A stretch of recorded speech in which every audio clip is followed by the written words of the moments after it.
I'm Christopher Hurd. I'm the chair of this session, as you can see. This is the session about storytelling. If you're expecting a sermon about the Ten Commandments, this is the wrong building for you. And as you can, I'm just going to briefly introduce you, first of all, to the four other people up here, and then explain what the running order is. I'm assuring you that there will be plenty of time for questions at the end before we leave. At the far end is Mark Raphael, commissioning editor for documentaries at Channel 4. Immediately on my right is John Mister, edited 2 films for me, definitely my favourite editor, which is why he's been persuaded to come here today. On my left, Sandra Whipham, producer and executive producer, and at the far end, Ollie Lambert, director. I've broken it up into 5 short sections, which are sort of going to be led off by each of these people, and John's going to lead off on 2 of them, as it happens. And then there will, during the course of these sections, there'll be opportunities for the other people on the panel to contribute to the discussion, and then there'll be at least 20 minutes for questions at the very end. So that's how we're going to do it.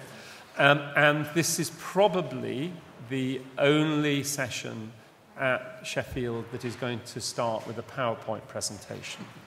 And it's probably the only time that you will see editor giving a PowerPoint presentation. So it's a technical challenge. Off you go, John. In more ways. I foolishly scrolled down a sentence at the weekend which tried to explain the process of putting a story together on film. And I then deconstructed it so that it became into its constituent parts, and reassembled it in a way that it might have been originally if I'd been groping towards the sense that I was trying to make in this sentence from the rushes that I'd been given. It's getting complicated. But the sentence is an attempt to show the way that words get arranged in a similar way that scenes get arranged in telling a story. So I have here what might be regarded as the rushes of this sentence. And I've just arranged them in alphabetical order, because the rushes that you get in the film generally come in chronological order, and it's rough alphabetical order.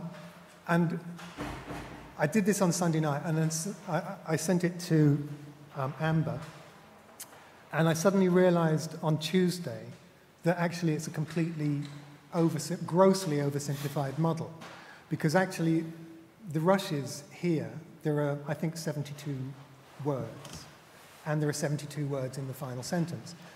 If this was to accurately reflect the editing process, the rushes would have 700 words at least, and they would include things like red and herring and cul-de-sac and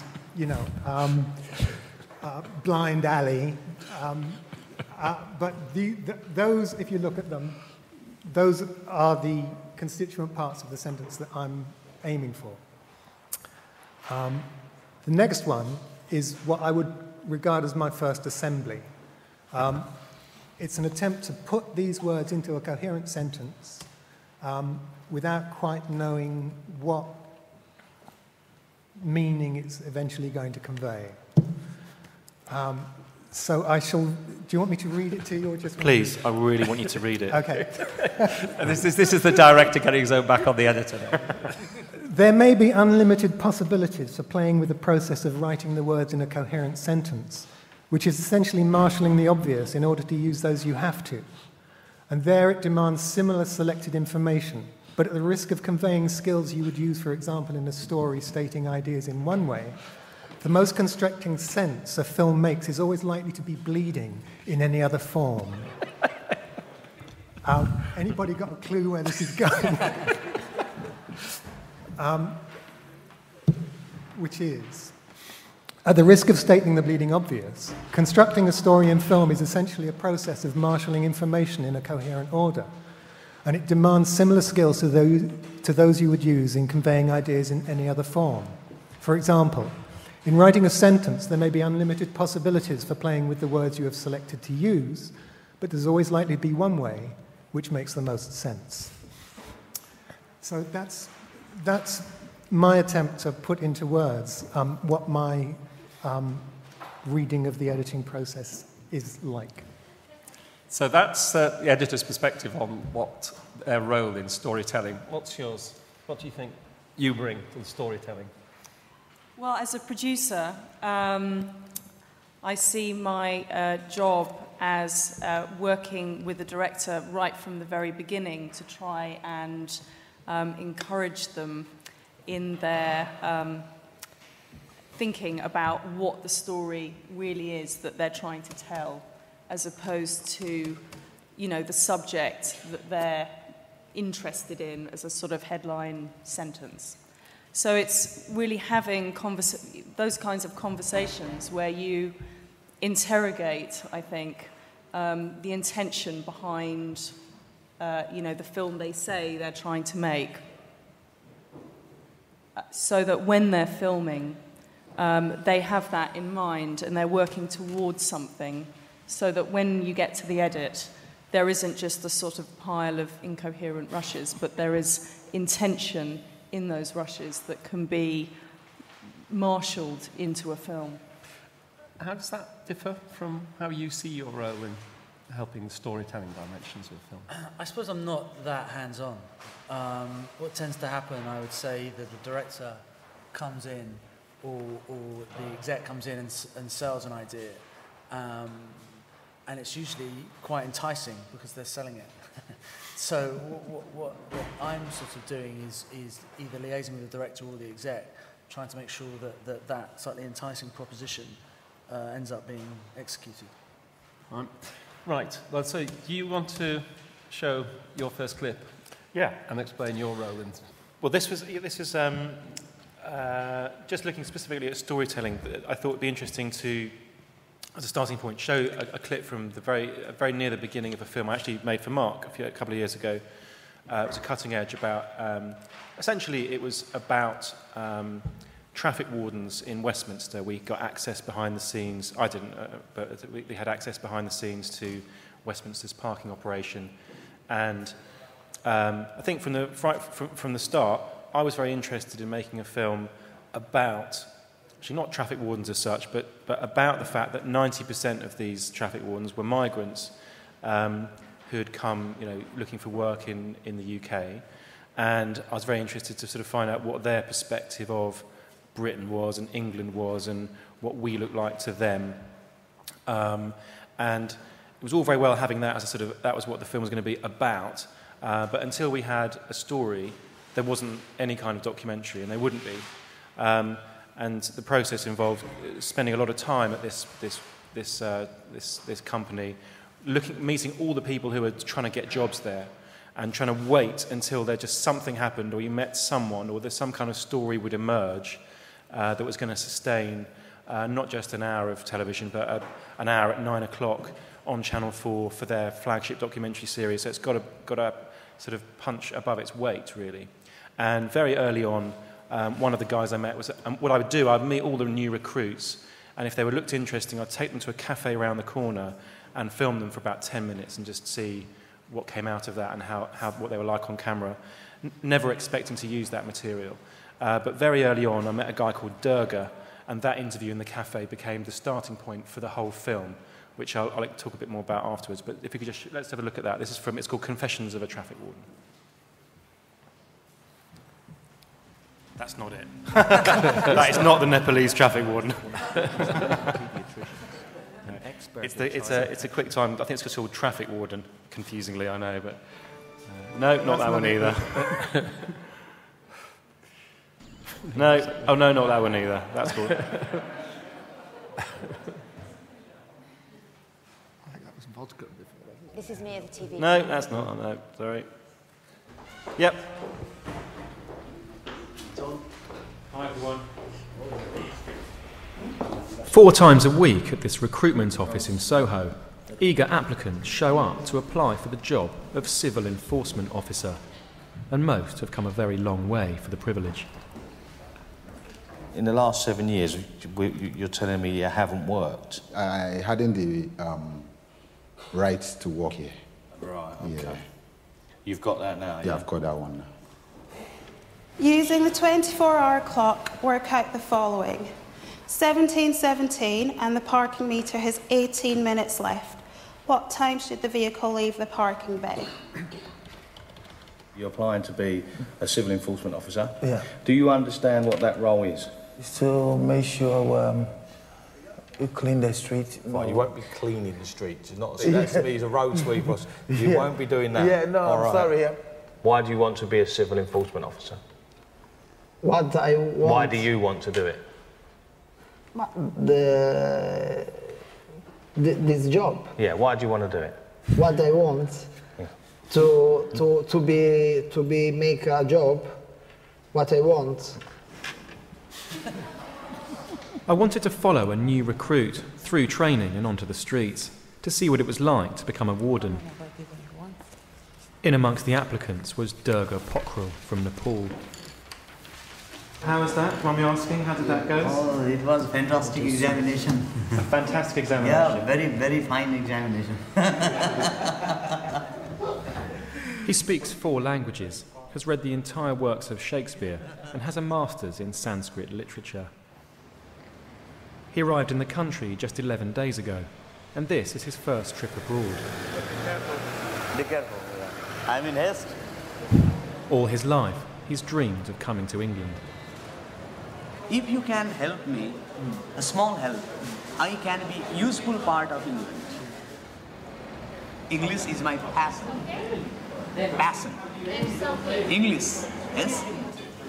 In England, there is the value of human beings. They are very amiable, they are very kind-hearted, they are very easy to help, and they are very, very courteous.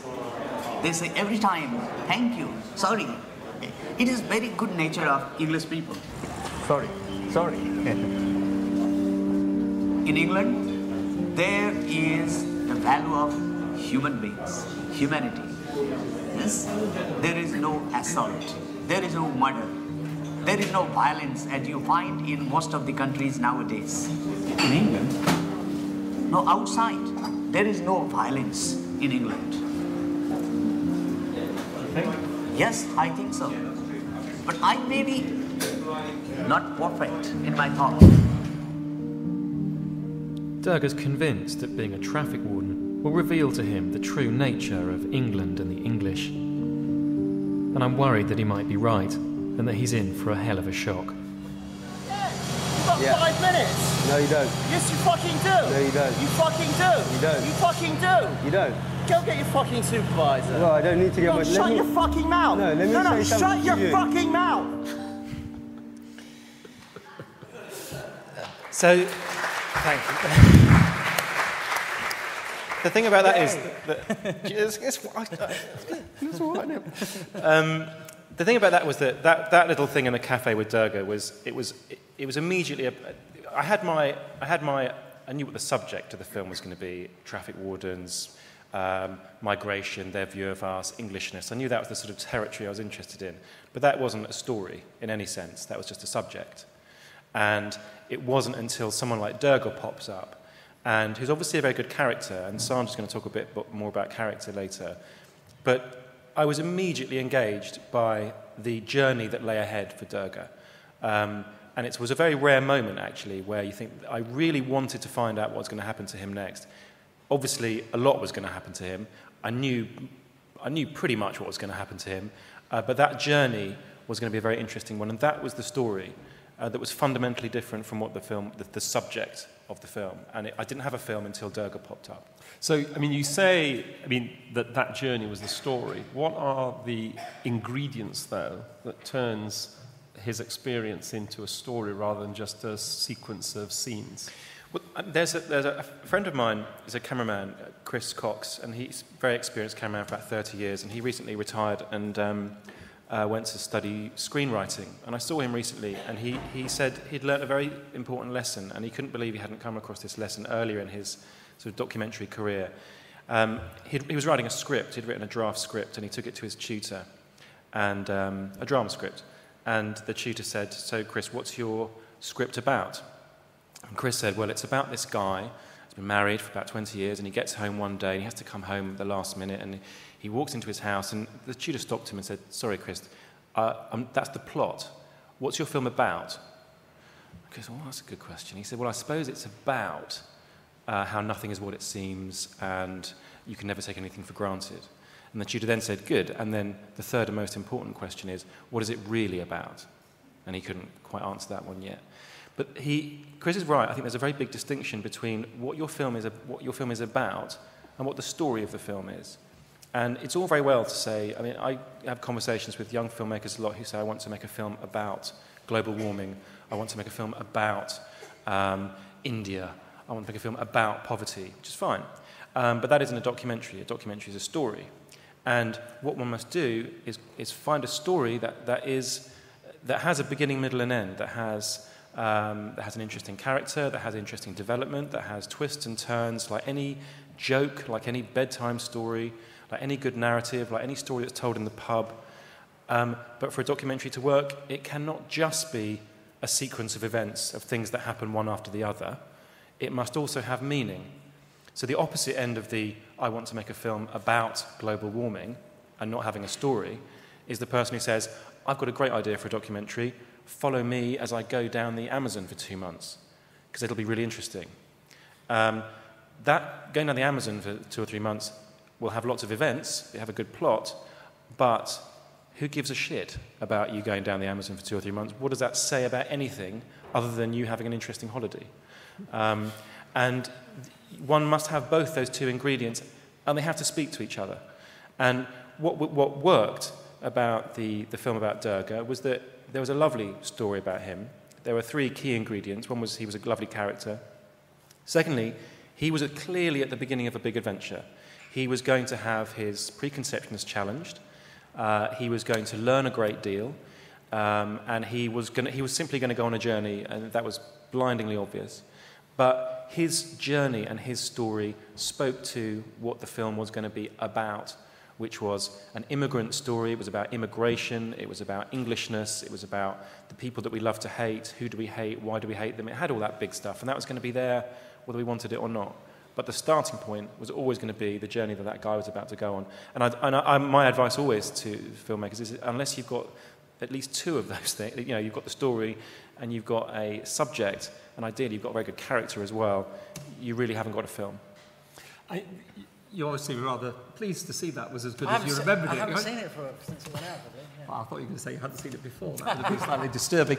Your BlackBerry was on, actually, during viewing as well. My question to you as the commissioning editor for that was how much of that Ollie has just described, beginning and middle and end, strong characters, clear narrative development, lots of twists and turns, real meaning, all of those things, ingredients that mean the word story. How much of that was obvious to you at the beginning of the process? I sort of picked it up with Ollie having had access and met a few characters.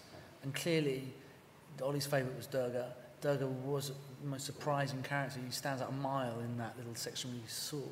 So I felt confident about that. I suppose I working with Ollie on it, there were lots of quite interesting characters in it, weren't there? There were some surprising people in that world. And I think what Ollie did with Durga is spend time with somebody who's having a realisation about, who we are. Keen to meet the natives. I suppose added to that, I felt that Ollie went a bit deeper into that our understanding about what these guys do and who are these faceless people that we just walk by. And he spent enough time with them to think about them for a second. And Durga was the central character, but there were other characters in the film that had powerful and heart-wrenching stories. And it made you sit with these people for a second who you would arguably never sit with or think about. And that's what I took from that. I suppose my thing is you didn't know all of that was going to happen, did you? Because when he came saying this is going to be my main character, there was a sort of act of faith here that the story was going to be found in that journey, was there? Yeah. I mean, I suppose I feel comfortable. I thought it was quite an interesting space. When you look and you're in that office, you think, I haven't been in that office before. As I'm saying, there are other characters beyond Durga. I felt comfortable that there is a story in here. I suppose there's an inherent idea about conflict with traffic wardens. And so in the back of your mind, you think that there'll be an element of drama in there, but what's going to be different? And clearly our jumping off point was inherently different. It wasn't about traffic wardens in a sort of slightly more BBC One, perhaps, way. It was an immigration story from day one. So I felt comfortable in that sense. Is that fair? Is that what you remember? Yeah, I think there was a bit of... I think there was the tension early on in the viewing was whether Durga would be able to sustain the whole film. I mean, I was more keen on him than you at that stage, and we tussled that. And I think there was a compromise in the end that he became far and away the central character. But you were very keen to sort of build around him many more. And I think actually, I at the end of it, I totally agree that there wasn't enough of a range of an experience within that one character to sustain. It might have sustained for a film at a later slot or for more of a festival film, but at that kind of thing, that kind of slot, it needed to have much more potpourri of character. Yeah. I'm going to get you to, because you're going to talk about character in a minute. Just before you start, how often do you get your rushes and put your head in your hands and say, there is no story here, there is no narrative in this, there are no characters, there is no meaning? I think it's only happened about twice in my career. And both times I've just said, I'm not the one for you. But generally... Remember that. Currently unavailable. It's not you, it's me. Yeah. No, it's rare. I mean, generally people, have, they've worked very hard on a story. There's a passion that they've brought to it, and it's rare for me to find that I can't relate to it in some way. And that's because people have got such passion, they have worked to give you as big a supply of raw material as they possibly can. Is that right? Sometimes you say, actually, I really like what you're doing, but I think you need a bit more. I think but generally, people, by the time they get to me, because they've generally been they've been living with for quite a long time before they start thinking about editors. They've got quite a lot in the bank already by the time they come to me. Sandra. So the film I'm going to talk about is called Enemies of the People. I executive produced this film.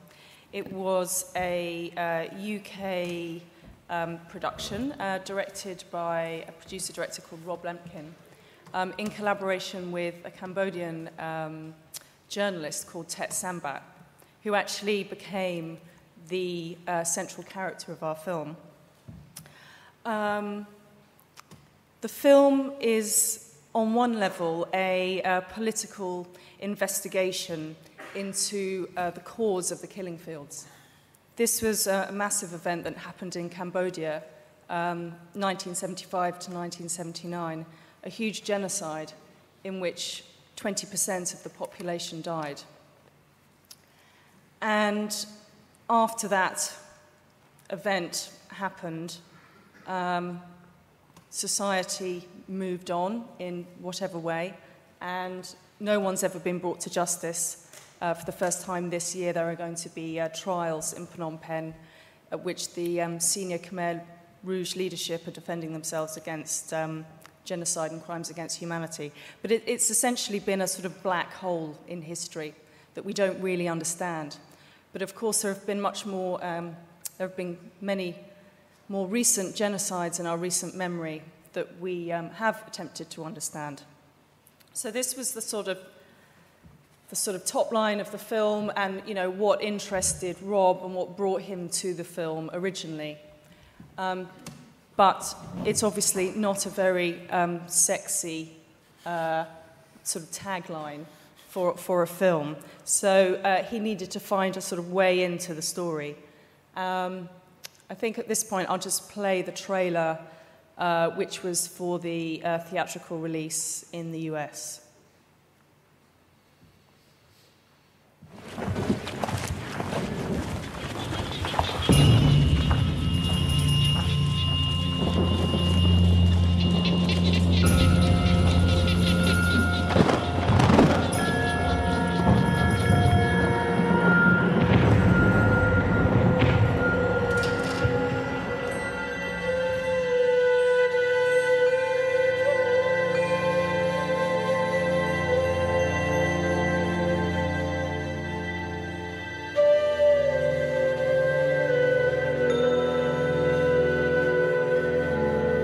I think only a real killer can tell the truth.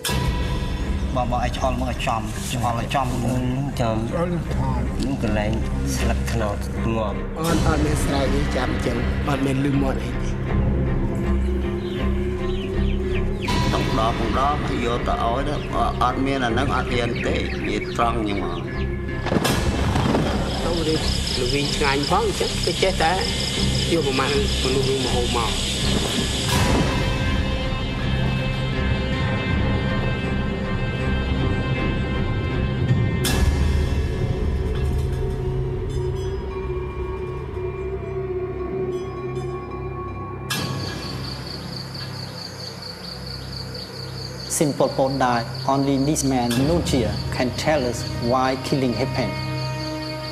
He's a very secret man. Very secret man.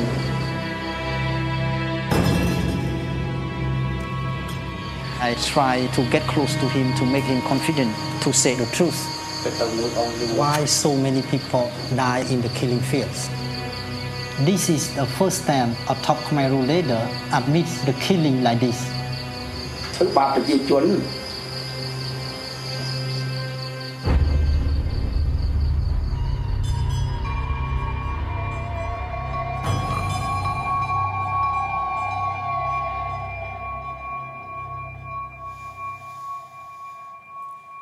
So that gives you some idea of the sort of territory and terrain of the film. As you'll see, there's many different characters in there. There is Sambat, who is essentially the hero of the piece. There's brother number 2, who is the elderly Khmer Rouge leader who is going on trial and whose testimony provides a sort of core sort of backbone of the film. And there's also the killers, who are essentially peasants from the Cambodian countryside who were recruited into this task to kill all these millions of people. So we realised, well, Rob realised very early on that Sambat's journey was the way into investigating all these other sort of interesting sort of political aspects of the story. And it was a way that ordinary people who had no particular interest in the machinations of the Khmer Rouge could actually understand a sort of, on one level, an incomprehensible event. We were faced with some difficulties having made the decision to place Sambat at the very heart of the film. Language was obviously a barrier. He speaks in English, but we had to subtitle him because his English isn't very good. And he's also quite inscrutable, I would say, and often a bit difficult to read. So having made that decision that Sambat is our hero, we then had to try and find creative ways to get around the fact that he's actually not an extremely immediate main character, which is what you would normally be looking for in a documentary. And in fact, in terms of charisma, there is another character in the film who is Sun, who is the peasant killer. And he is sort of strangely the person that stays in your mind actually long after the film is finished, because he has a sort of relationship to the camera that is just there, that you can't fake, and that is often the sort of indefinable thing that really makes a really good character. And when you're watching rushes or when you're watching a taster tape or whatever, you know, that's the thing that you recognise and you say, you know, this person is a really, really good character. And that's what you're looking for, really, when you're trying to identify, you know, you've got maybe many different characters, but that's just something sort of indefinable, but also very recognisable. So there was a sort of tussle, as it were, I think that's your word, isn't it, rather than an argument, a tussle for who the main character of this film was going to be. Well, I think it had to be Sambat, essentially, because he's the moral centre of the film and we invest in him, and that's very important. But my question was, at what stage in the process was it obvious to you that he was going to be the main character? I think it was a question of degree. You know, I think there was always a conception that it was Sambat's investigation and Sambat's journey and Sambat's befriending of all these different people that was going to form the narrative of the film. Rob actually filmed all of this for about 6 years, so it was a very long time in the making. But then we had to, in order to really make that work, we actually had to sort of write in all kinds of other things around Sambat. We had to really go into his childhood. We had to try and figure out what his motivations might have been. And he's not particularly articulate when he's talking about his motivations. So as filmmakers, we had to construct the motivations for him. And, I mean, I'm sure John is able to talk about sort of how, you know, sometimes you have to sort of use tricks in the edit in order to sort of fill in gaps. And this is something that we actually had to work quite hard on this film. And, you know, the film is successful, it did very well. But it was difficult and it was a challenge. You laughed at the tricks in the edit remark. Editing is all trickery, isn't it? I mean, that's, I mean, you can't put something in which isn't there. I mean, I don't think. I mean, maybe you've figured out a way to do that. But, you know, you can't make I don't think you can make an interesting character out of a non-interesting character.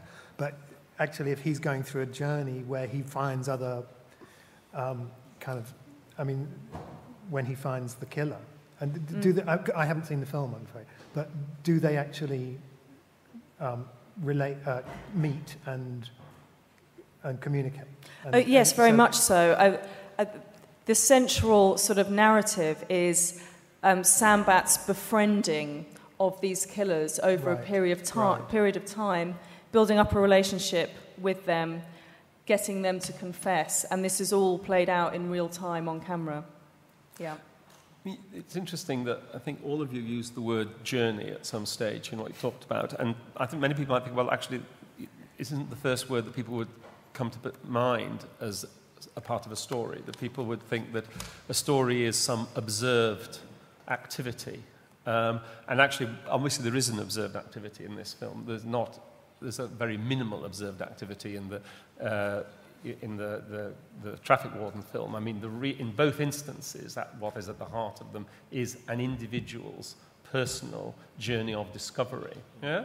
And I just wondered whether that, you know, really, when it comes down to it, is that what, you know, a story is something that gives us an insight into a personal journey that either, it may even be maybe somebody in the film, it may be even the person who's making the film, or is that just only one area, really, of what constitutes a story? I think it can be, you know, it is a strong area, clearly. I think some films aren't about an individual's journey or voyage of self-discovery or whatever it might be. I think some films are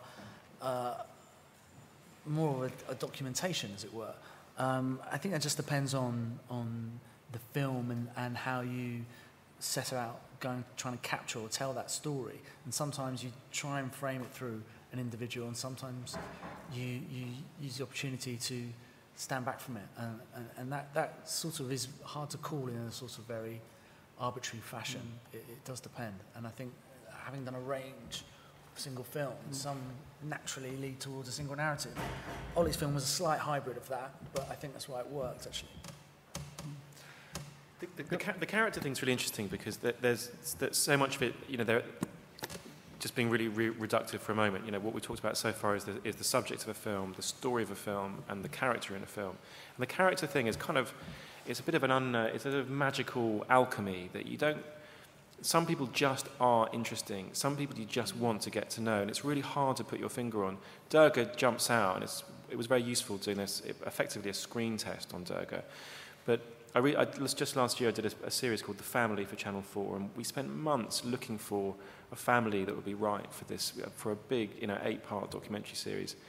And we had a whole team of researchers and APs out looking for families, and it was a really impossible task because we'd have these meetings saying, well, who are we looking for? And we'd go through all the possible permutations. Could it be maybe a mixed race family, or could it be a step family, or could it be this kind of family? And could it be a family whose son is fighting in Afghanistan, or could it be a family? And ultimately, what it came down to is, are they good characters? And then the APs would go, well, I'm not sure what exactly makes that. And we said, you don't know, but you will know when you find them, which is possibly the most unhelpful bit of advice I could have offered. But sure enough, when we did meet the family that we filmed, everyone thought, oh yeah, actually they're really good. And it is sort of, there is an alchemy about it that you just, that's a gut thing. It's like, am I interested in learning more about this person? And more importantly, am I interested in just hanging out with this person? Would I want to spend time with them? Would they be the sort of person that if I saw them in this cafe or in the pub, I'd want to go and say hello and have a chat with? And usually that kind of magic is something that will, really mark films out as the kind of thing that you're going to enjoy watching, and that you'll feel that just by hanging out with that person and spending time with them, then what they've got to say and the life they lead and what that life is emblematic of is going to start speaking to you in a sort of deeper and louder way. Right, now then, John, I know that what you're going to show us is more than one story, very much of journey, all of these things. Several journeys. And also a film that is not yet completely finished. No, it's not. It's a work in progress. And it's a complicated thing, and I thought it would be useful to bring it here because it's a film where there are several stories going on simultaneously. And it'll just take a little bit of setting up because of that.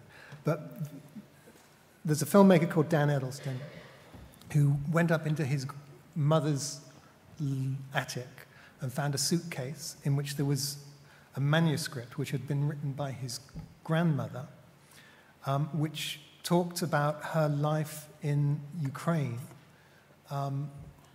in the early part of the 20th century. And she grew up in a rich Jewish family, which got basically disinherited by the Russian Revolution. And she fled. She ended up having to get out of Russia and died in 1943 in Belfast. And Dan became very interested in her story, so interested that he decided to retrace it, and he went back to Ukraine. And he discovered in Ukraine that the source of the family's wealth was not just the sugar that she wrote about in her diaries, but they owned a vodka factory in a tiny village outside of Kiev. And he went and found this vodka factory, and it was the only thing in the village which was still working. And the village was very depressed. All the young people were leaving. There was very little employment apart from at the vodka factory. So Dan thought he would try to help. And how he would try to help was by coming back to England and becoming a vodka baron. He would import the vodka from his family's vodka factory and try and find a market for it in England. So that's basically the story of the film, but there is also the story of his grandmother, which he kind of dramatized and used animation for. And what I tried to do was find parallels in Marussia, was the grandmother, in her story and the current story of the vodka. And what you need to know about the film before you see the clip that is about to go is that in Dan's story, he's been to England and he's discovered that he thinks he can find a market for his vodka. So he's gone back to the factory to try and persuade the owner of the factory that this is something that would benefit his that he would cooperate with. In the grandmother's story, she has got to the point where she is trying to get out of Russia, and prior to that, she'd been living in Kiev, and her family's home had been taken over by Bolshevik troops who had been billeted there, and she had been raped by one of the officers who was staying in her house. And now you've got all that in your heads, I think we can show the clip.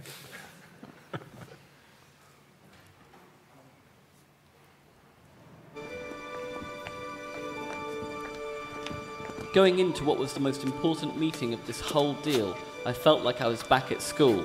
І прохання вам, це лист для вас від Великобританії. I'd done my homework, but the headmaster was a post-perestroika Ukrainian bureaucrat. Was he going to be at all interested in my attempt to revive Marusia's story? By some stroke of divine fate, the Bolshevik in charge of rounding us up was the old Bolshevik neighbor from Kiev. He could have signed our executions there and then.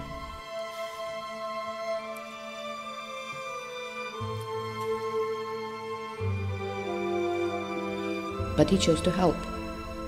He then produced a number of documents. When you get to the border, he said, these passes must be destroyed.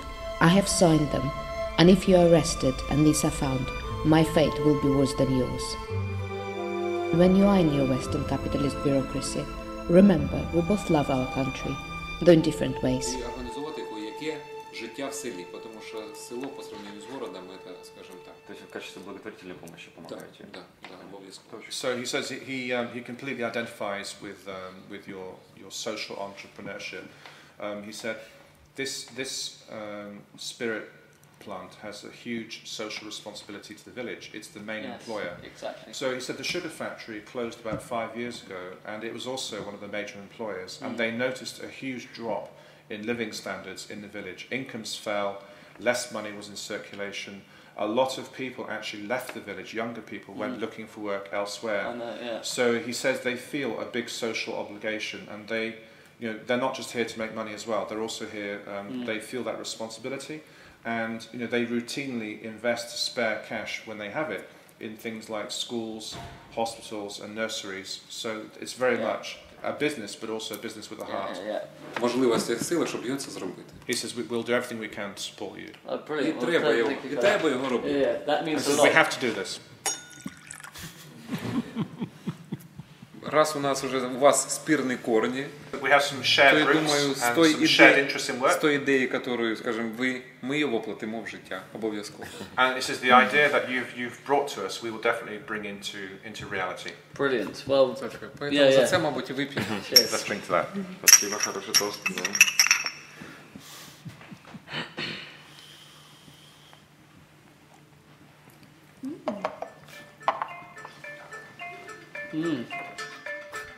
Okay. That can stop. No time could be wasted in arranging our departure. Okay, right. I should have given my most precious possessions to have seen the family one last time. Okay. So I just should say, as I'm the executive producer of this film, in a cinema near you later this year, with any luck, and a special session at Sheffield next year about how Dan made this film over a period of 5 years. Actually, it was my idea to bring John in as the editor, and he has produced the most brilliant piece of work out of the material he got. That isn't the final cut of that scene. It's been tightened up a bit. And one of the things that I think is possibly not clear is that what Marusia says is that the border guard was her old neighbor in Kiev, who was actually the guy who'd raped her. So the guy that gives them free passage is somebody that she's had history with. The reason I wanted to show this clip is not, you know, by some way, it's not the best scene in the film at all, but when I first came onto the project, there was a 4-hour assembly had been done. I say it was an assembly. And the first 20 minutes of that, 15 to 20 minutes, was Marusia's story. And then he told the story of the vodka. And I knew that the first thing that I had to try and do was find a way to weave the story of Marusia, the grandmother, through the narrative of the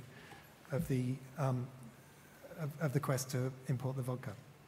And for the first 15 or 20 minutes of the film, it was very straightforward and simple to do that because Dan was trying to piece together the bits and pieces of the story, and a lot of what he was discovering was what he was reading in the manuscript, so it all went very easily. But then there was this whole chunk, there was about an hour of the film left, and I just didn't know how the film was going to incorporate the two elements. And this was the scene that actually gave me the clue, because in the cut that I saw of the discussion between Dan and the owner of the vodka factory, the manager of the vodka factory, it was a dialogue scene, and Dan would explain what he wanted to do. That was translated. The guy would respond. Dan would. So it was a long dialogue scene, and I just knew that most of what Dan was saying actually we already knew, so we didn't need to hear the conversation. And so I went back to the scene, and I just saw this one shot where the guy was reading the proposal, and I suddenly remembered that there was the scene with the border guard studying their papers, and I thought, parallel, okay, so I can make that work. And so therefore, I knew that by this point in the film, they had to have been escaping to Russia, so therefore I had to then go back and sew in the scenes previously where she got raped, where she had to escape, where she met her husband. So that gave me my clue as to how the two stories could usefully be interwoven, and so that they weren't just simultaneously being told, but they were in some way informing each other. So that's the process. There we see it working perfectly. It seems like it was quite a big sort of risk if it hadn't worked. Did you have to have a plan B or not? Well, I didn't have one. No, I just knew that the elements were interesting, and it was just a question of finding ways to have them feed into each other. I mean, I've seen sort of what you've described. It's where the editor has taken some raw material and fundamentally, without obviously working on the same raw material, fundamentally, change the way the story is told. And my question to you is, why is it that the director can't see that and only the editor can see that? I don't think that's necessarily the case. In this case, I think Dan had been working on it for 5 years. He was not only directing it, he was he was part of the story. I think he was just much too closely involved to be able to see the wood for the trees in lots of ways. So, but I don't think I've imposed anything on the material which he didn't bring to it. I've just kind of helped him to find a way to make it coherent. I think going back to John's original PowerPoint, John gets, as he says that sentence, and he gets a load of other words as well. I think the director has that and some. I think the director is in the field. What the editor has is what he's got. Yeah. And so the editor can look at what you've got, and what the director might think he's got are completely different things. Plus, he's got a lot of experience of that world that he or she hasn't managed to get on tape. And they bring a lot of that sometimes into the suite. I mean, what the editor You know, it could be it's all about the editor, because what the editor does is work with what is actually in the rushes. And often that's the brilliance of them, because they say, you haven't got this film, but you've got this one, and this one's better, if not, or as good, or whatever. And I think that's important. Sort of. Yeah, what's your two experiences of what editors bring to the storytelling? I think the relationship with between a director and editor is the key relationship, really. And I find it the most creative and the most rewarding, and I've learnt more in 6 weeks with certain editors than I have, you know, it's like 2 or 3 years as an AP about how you tell a story and how you make a film.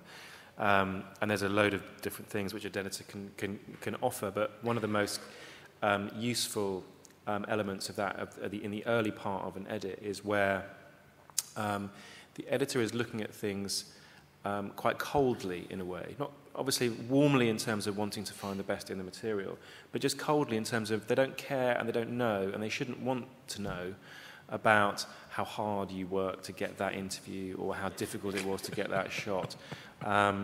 Because, and I remember the first film I did was Channel 4, and I was actually in it, which was difficult enough.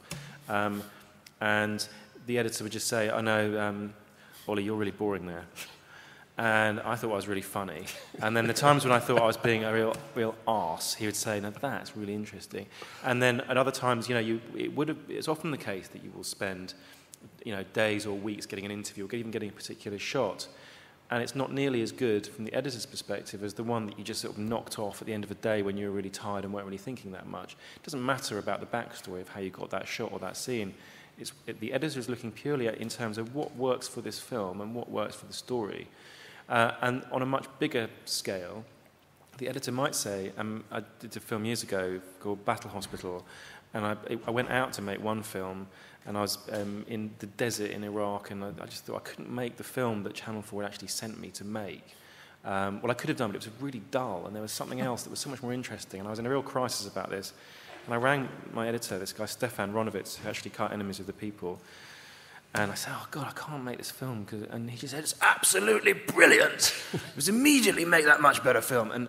And of course he was completely removed from the process of the delicate conversation I'd then have to have with my commissioning editor and my executive producer about how I wasn't actually going to deliver the film, which was neatly resolved by the fact that there weren't any phones working, so I could easily switch them off. So, but they have that distance on the material, but they're also on your side.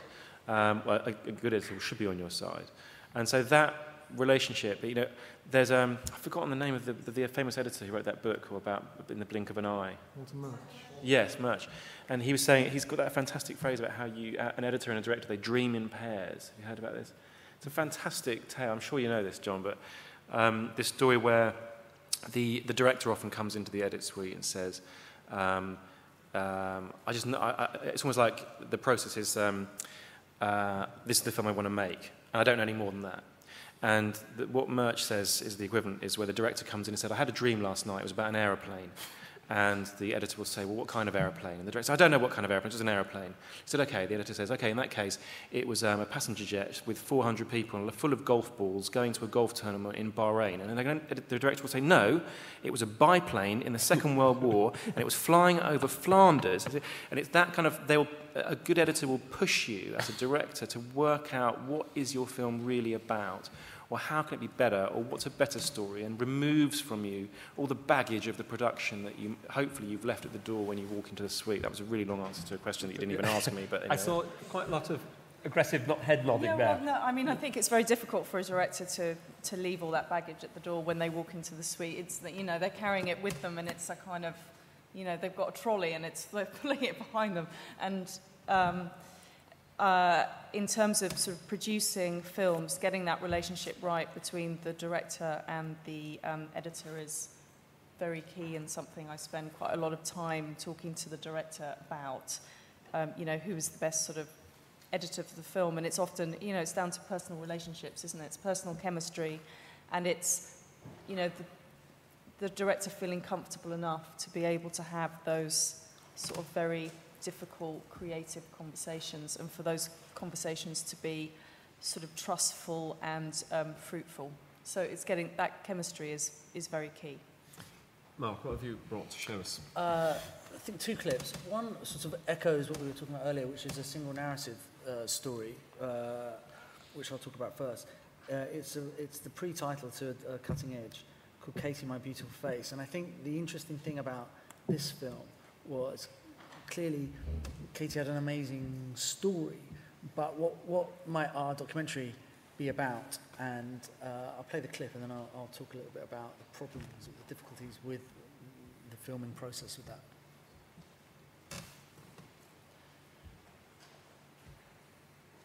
The presenter on a shopping channel, and I loved this job because you got to talk non-stop, and it was pretty good money as well, actually. Me with my big laugh, my big mouth. This is my modelling. I was in like the national newspapers. I was sat on the tube and first saw myself in a paper. It was a really strange feeling, but then I actually got used to it and it was normal. This is me and my friends in China White nightclub. We used to go out about 4 or 5 nights a week clubbing. This is me on CCTV. He's a complete stranger. And he threw acid in my face, and that's when my life completely changed forever. This is when I lost my beautiful face.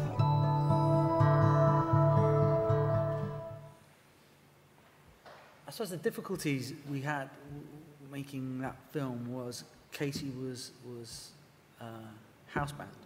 So what might we do to make that film, and how might there be any kind of progression in Katie's life that meant you went beyond her having the day repeating over and over again and her backstory, as it were. I think what Jesse managed to do is stay with Katie for long enough to spend enough time with her for Katie to trust her, and then to follow Katie eventually coming out of her house, going to the shops on her own, you know, starting her life over. And that was our sort of ongoing narrative, which was our sort of dual narrative. It was going, you know, what is the film about? The backstory clearly had an incredible amount, you know, power to it, but it was the unfolding story, I think, that gave the film, that took the film beyond sort of a fairly, you know, predictable piece of television. I mean, I don't know how many people here have seen the film. I saw the film, and it is, you know, remarkable, very, very moving piece of work, I thought. How long was it made over? And you say because it started and she was completely confined to the house, but I don't want to spoil it for people who haven't seen it, but quite a lot then does actually happen with her as things happen. Yeah, I mean, over what period of time was that? I couldn't... Roughly? 4 months, 5 months, yeah. But you know, there were conversations in mid-production of it's the same day over and over again. Tricky, this, you know, kind of thing. Yeah, one of the other things I think that's striking about that is that you tell quite a lot of the story in that pre-title, yes. But you know there's still enough to make you want to stick with this. For then you realise this is going to be a pretty remarkable 60-odd minutes of your life that you're going to have in the presence of this film. Yes. Even though, of course, you do actually know the main thing that happens in it from those pre-titles. Yeah, I would say that in that instance, it is an amazing story, and how you go about communicating that story is an art in some ways. But at 9 o'clock on Channel 4, as I was talking about earlier, you can't be too sort of shy. And I suppose we foregrounded the story with Katie voicing it. It's very much Katie's film, but under the hopeful assumption that we would arrest you into watching the rest of the film, even though we have arguably given away chunks of the unfolding narrative. But as I say, there was that secondary narrative that gave us the confidence to be able to feel like we could give away that much of it, as it were. I think that's a really interesting point about how mid-production you realised that you had sort of elements of the story but not the full story. And you know, I think there's an interesting discussion to be had around when you actually find the story, at what part in the process do you do that. And it's it's an ongoing process that starts sort of in your research through filming and continues in the edit. So there's, you know, it's not until the film's finished that you actually have the story. Yeah, I mean, I just finished the film last night, and we changed the order of the film with 35 minutes left before we had to picture lock, and it made it better. It was never, and I'll still watch it and think, oh, we should have put that there and changed that there. When with the film that I did with Stefan, the hospital one, I remember walking into the edit and dumping this bag of tapes on his desk and saying, I said, I haven't got a fucking clue what this film is about. And he said, that is the perfect place to start, which was lovely, very reassuring, and he was absolutely right. But that we did have to build it entirely in the edit. And although that would fill Mark with absolute dread, sometimes it's not ideal, but it can work. I wouldn't recommend it if you took a cutting edge from Mark to tell him you don't know what it's about. No, I think the editor is arguably often the key. And I think that, I would say that it depends what you're doing. But often, I don't know if you find this, John, the director hasn't finished the film by the time they've got to the edit. And often they could do with watching what the editor does with it, and then the editor saying, what about this, this, and this? Do you want to go and get that and that? I think we'll have a much better film if you do that. And often, because the making of the film has been so problematic and intensive, you feel like the edit's a finishing line. And you dump your tapes and you breathe out and you collapse and you think, I'm done. Well, arguably, you've got another lap or two to go. I don't know. I mean, it's very common that in the film that I started this week, we know that the final 2 or 3 scenes haven't been shot yet. And I think the decision was made probably. I'm not sure about this actually, but I think that the decision was probably made that let's put it together and then see what's needed, so that these days have been held back. Yes. Specifically to be able to react to the story that we find. And I think that's useful. As we go. It's something you do consciously almost to factor it in. Okay, do you want to show quickly show this final clip, and then we'll have some questions. The second thing about this clip is just to show it's a film by Leo Regan, and often you are with a character and you're following their story, or you're riding their journey with them, or you're sort of challenging them at some point. What I thought was something amazing about this film was how Leo managed to stay with 2 parties that were at war with each other, and it wasn't a journey film. It was just trying to stay and tell the story of this unfolding battle over 20 years and keep both parties on side. It was an incredible feat of documentary making. But it's just a pre-title clip.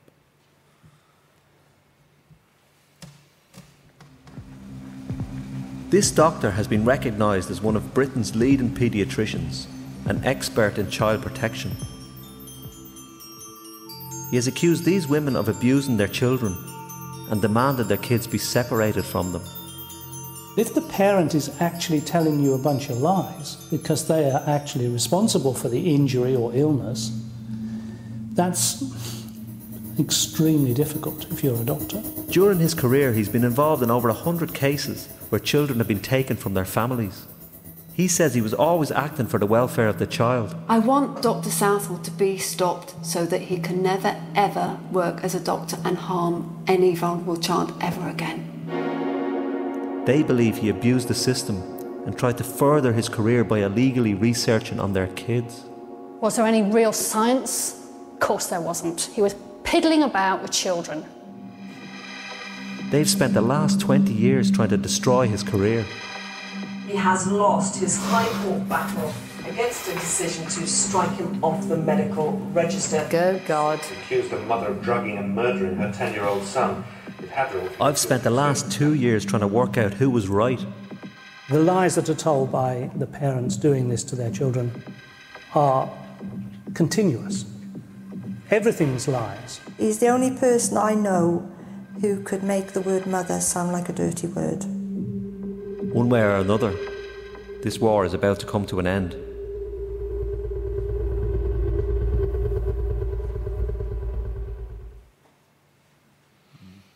So, and just these, there are 2 sides.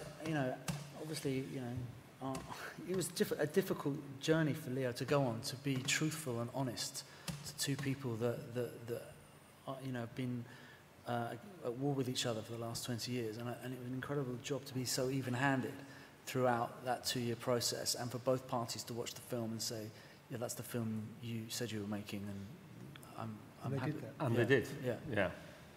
Yeah.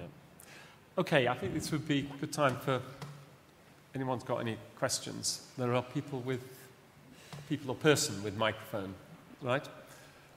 Yeah, hand there in the middle. Hi, my name's David Fideli. Question probably for Ollie. How do you as the filmmaker affect the character, the plot and what the film is about? How do I affect it? Well, with the camera, you're the guy with the camera. How does it being? How does that? You're obviously in that space as well, and how you interact with your characters actually affect the way that they come across and the story that's told? That's a really big question. I mean, I think that the idea the idea of it being purely observational, I think, is a myth. I think Paul Watson had the best phrase on that you're never a fly on the wall.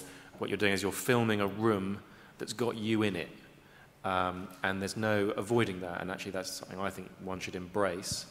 And personally, I feel very liberated by being able to acknowledge my own presence there. Otherwise, it always feels a little bit false. And I just think and I think it's also very important to be very, very honest with people that you're filming about what you're doing and why. Actually, in that example with Durga, I don't think Durga ever fully understood, even when he saw the film, actually what I was actually doing. But I think it's not just a responsibility or a duty, but it's just out of basic ethics to try and explain who you are and what you're doing, and that you want to make a documentary and what that subject is. Now, what that person chooses to do with that knowledge is entirely up to them. Some people might, when they realise that you're filming them for something that might be seen by 1, 2, 3 million people, and the particular story that you're interested in may not be the story that they want told about themselves, they may decide not to be there. But far better to have that conversation at the beginning. Conversely, actually, I usually find the more honest you are with people, the more willing they are to engage with you and the more trusting they are. But it can go the wrong way that you tell people what story you're interested in, and then they try to act that for you. And I think it's often the case for a director to actually kind of rein them in and keep them honest to themselves. With the family, that was I don't know if anyone's this fixed camera thing. We had 28 fixed cameras in a family house, and we filmed them for 2 months. I thought at the beginning of that process, people would be much more natural. In fact, the opposite was true. I found watching the rushes, the 3,000 hours of rushes that we had for that series, that many members of the family were performing in a way that they wanted to be seen, and because there wasn't a director in the room with them at the time, they felt much more unconstrained to sort of act out a part of their life. It was like a stage. Their house became a stage on which they could act out a performance of what they would like their life to be like. Whereas had I been in the room with them with a little camera, I don't think they would have behaved in that way. In a strange way, I think it would have made them more honest. So, I think with those fixed camera situations, it can vary and depend. And I think Ollie's. I think you can capture things with a fixed camera that you couldn't with a guy in the room. But also, as Ollie says, sometimes they can, without someone in the room telling them to stop behaving like that. In that instance, I hear that it might be better with Ollie in the room. I think the director's role. I think Ollie would work out what he needed to do in that situation. With Durga, I think he needed to draw Durga out of himself. So in the rushes, Ollie was often quite upbeat with him. And I think you react to what you need to do in that situation, by and large, I would say. And it was, if I had to sort of take my voice out of the film, or take my presence out of the film, or take the fact that I was filming him and he was aware of the camera and he would look at the camera, that became, if we had to take all that stuff out, that would have been a nightmare, because he was very, just one example of a number of people I've filmed, but he was quite a contained, quite quiet, reserved person. I found him fascinating, but he wasn't quite working on camera in some situations, so he had to be prodded a little bit, or teased, or have a laugh with, or just hung out with him and not filmed him for a long time. But I think it's a myth, this idea that you can be observational in that sense. You're very much part of the process, and the only question is to what extent can you or should you obscure that fact. So. Anyone else? Can I? Oh yes, there we are. Sorrel Downer. It's actually about the commissioning process, so it's probably more to Mark. I'm just wondering, as the story is recognised as so important, is there any way that the commissioning or commissioners could be more open to people from outside film, journalists? I mean, my background was as a commissioning editor in newspapers, and I found it very difficult to move into film. Well, I finally had a chance, and the story actually, I made a film, and the story won awards for the script. But because, it's a transferable skill. But it's just very difficult through the e-submission process not to be a production company. Sure. I suppose there's a lot of people in the process from my point of view. So as well as companies, you have directors and, people like yourself. I suppose for me, I would always encourage someone in your position to hook up with a production company and then come in and talk about your idea. For me, it's the sheer volume, and just trying to manage that volume is a part of the skill.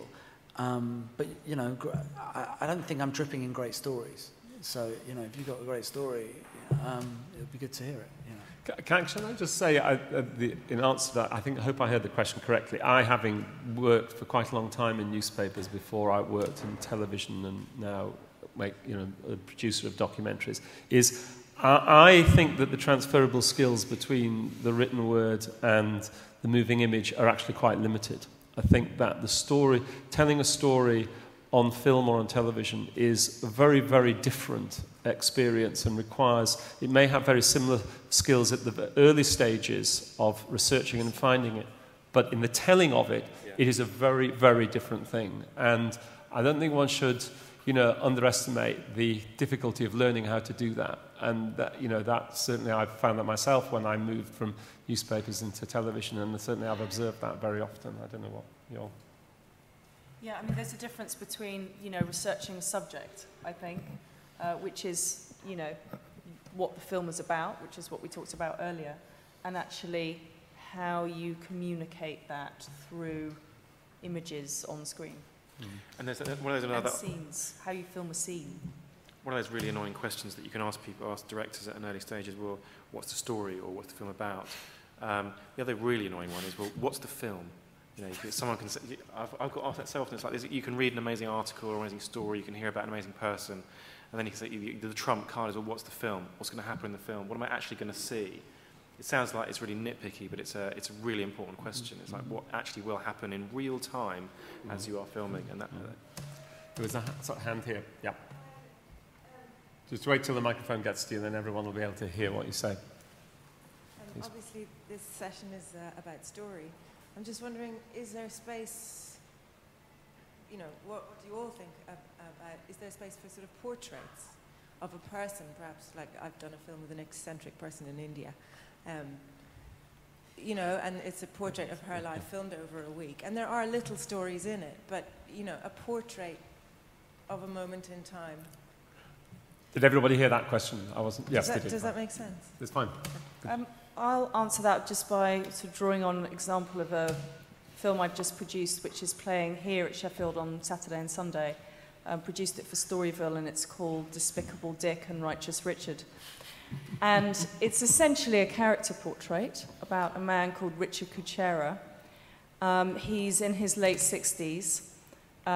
He is a former hellraiser, lived life on his own terms and pretty much pissed off absolutely everyone he's ever met and known. And he's a great character. And the director, when he met him, knew he was a great character. But that wasn't enough. We needed a story. Joshua Neal, the director, discovered that Dick was about to embark upon a life-changing journey to make amends to all the people he'd wronged in his life.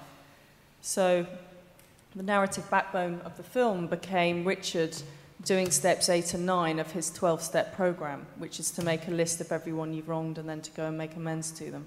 So you can see there that there is a sort of natural narrative. You know, he's starting out with an intention. He was slightly sort of deluded about the nature of his task at the beginning, and he progressed through that over time, and there was a conclusion. So there's a beginning, a middle, and an end that you can actually build a story around. So yes, it's a character portrait, but also, crucially, something happens. Mark, is there room for portraits? Yeah, Storyville. no, I think yeah, there is. I suppose at 9 o'clock on Channel 4, I think you need a bit more than a portrait. Indeed, in Storyville, you need a bit more than a portrait. You need something else as well. It's a portrait plus. But, you know, I don't think it's that rigid. Things can come out of, you know, some films are, by the confines of the filming, can be interesting. So I don't think we're incredibly rigid, but I think just a portrait on its own would be tough for us, or me. Yes, I thought there was that. Yeah. It's a question for Mark and Ollie. It's a very specific example, but the answer could be quite general. It's about an ethical issue. So I've been working on a film where the central character has told me he has a son, but he hasn't yet told his brother this information. I don't feel I can include it in the film, although it's in the rushes. How would you deal with that as a director, Ollie, and also if someone came to you with these rushes that includes this information, obviously changes how you see the central character, what should one do? Well, what difference does it make to the film that he has a son or not? The film is about his life and the way that his life has progressed, so it puts his... It's a very important piece of information about his character, I think. Well, you can be very robust. I mean, personally, the first thing that I would try and do is, to be really honest, I'd try and persuade him to tell his brother he's got a son and then film it. Horrible as that might sound to you, as an executive producer, that's what I would advise you to do. And if I had a good executive producer, that's what I expect to tell me. Yeah, that's my answer. Mark? Yeah, I don't think it is. I mean, you're not broadcasting it yet, so I don't. It's an ethical question as such. Yeah, I mean, it's your relationship with your contributors is what it comes down to, and as Ollie says, that's quite a good outcome. I'd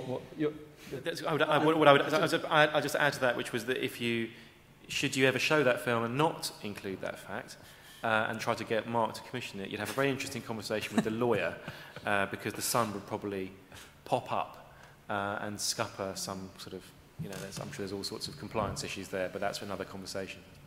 Yeah, it's the director's job to ask those difficult questions of the people they're filming as well.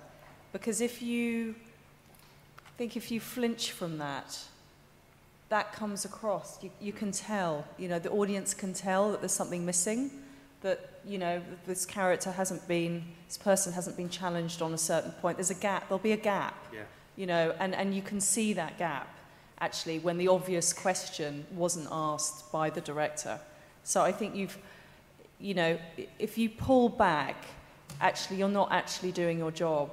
And that's quite a hard thing to do, because you've obviously built up trust with this person and you don't want to hurt them. But actually, your job as director is to follow through, I would say.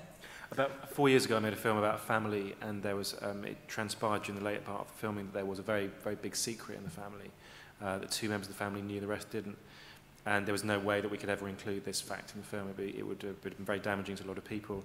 And interestingly, the very first viewing, Angus McQueen came in, and his first response was, "There's something you're not telling me," and it wasn't deliberately hidden, but he had a very good phrase for it. He said the truth always creeps out around the edges. And I think I totally agree with Sandra. There's going to be, the father will be behaving in a way to obscure that fact. Now, he might have let slip once, but it's not a question of whether you put it in the film or not. It's a question of, it's far bigger than that. It's like, well, how do you get that in the film? And actually, you need to get the conversations with him about how he's not telling his brother, but you've got to deal with that. You can't ignore it, basically. That's what I was Time for one more question. Here we are. Yes. Could you wait for the mic? Otherwise, people won't be able to hear what you said. Please. Mark, you mentioned you need portrait plus something. Yes. Can you give me a bit of insight into what drives those decisions? Is that appropriate for this session, do you think? Perfectly appropriate question. Go on. I suppose what drives decisions are, I mean, specifically looking at the clips, so we can try and be inclusive in this. I suppose what drove me about the Leo's film, about the Doctor, was, you know, I was fascinated by the discussion. Was the Doctor right? He seemed very plausible and credible, as did the mums. I wanted to know more. It intrigued me. And Leo having access to both, I thought was unusual. And so that prompted me to say, I want to commission this film and see how this plays out. Katie, she jumped out at me, you know, and God, she's something about her. And again, I commissioned the film, and as I said earlier, there were problems in the process of making the film, which we overcame. But you know, sometimes it's instinct, sometimes it's you know, the Doctor film felt more. It was all there. I just wanted to see how it played out, and so it felt easier to commission. And Katie was a bit more instinctive, but there's no sort of rubric. I don't sort of, that meets criteria why, and it's a bit looser than that, sadly. 1 o'clock. We were told to be out by 1. 'Tis 1 o'clock. Keep to the promise. Thank you very much. Mark, thanks very much. Thank you.